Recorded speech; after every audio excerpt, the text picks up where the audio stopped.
Welcome to Frank's School. Well, maybe it's been worth the wait on this movie, Twelfth Night.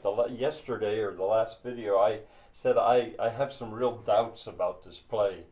And not so much about the movie. So I had some doubts about the movie version of it too, but in any case, maybe it's worth the wait because. And what I'd ask you to do now is watch parts 9 and 10. It's going to pick up, and you're probably going to want to go on to part 11. But I'd ask you to stop there. Um, the song that Feste sings is fine, and it's worth watching. But then that develops into that tension between Viola and Duke Orsino, and she knows she's a woman, he doesn't, and it's, I think it's good. And that then leads into what I regard as the first great scene in the movie. Maybe in the play, I don't know. Where there's Shakespeare at it again, I think. When they talk about the difference between the way women love and the way men love.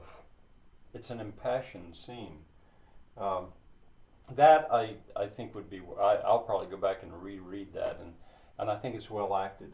Here we have again what I've often noticed, that Shakespeare seems to have been fascinated with smart women. He just seemed, I could probably name 6 characters that are a little bit like that. They're very smart, clever women, often smarter than anybody else in a play. So that's good. I want to say, always take note of the set and the props. They're beautiful. I mean, beautifully made props. The furniture. It's all in England. I looked at one part. I thought that might have been France, actually. That castle at high tide or low tide. Okay, there's an echo. Now we get great performances. I think all of a sudden we begin to have these great performances. And Malvolio, he does one. If you've if you've watched the scene in the garden with him ridiculously hugging that statue, that sculpture, well, there's an echo to it, and I boxed echo because that's one of these literary terms that I taught about in the first year when I was going through literary terms. He handles her the same way he handles the sculpture.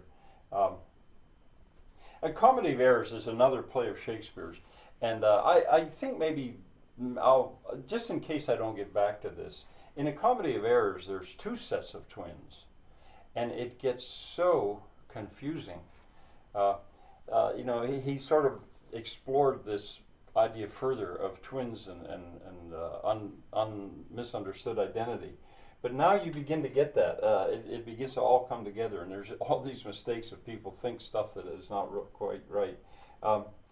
I guess, and I mean, it's throughout. Sir Andrew Aguecheek, he's the same. The performances, I think, all of a sudden work, as if all the rest of that time with the movie was kind of getting ready for it all.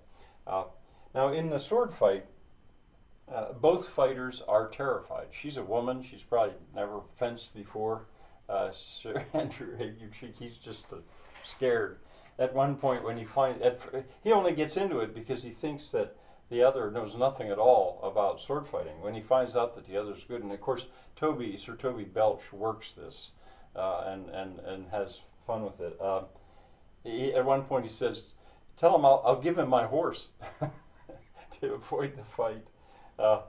And then Sir Toby says, "Well, if he rides that as well as I'm riding you, they'll have a good horse," or something like that. Well, at this point, I can just sort of say, go for it. You're probably going to enjoy this. See you tomorrow. Coming back, Kat? There you are. She chased.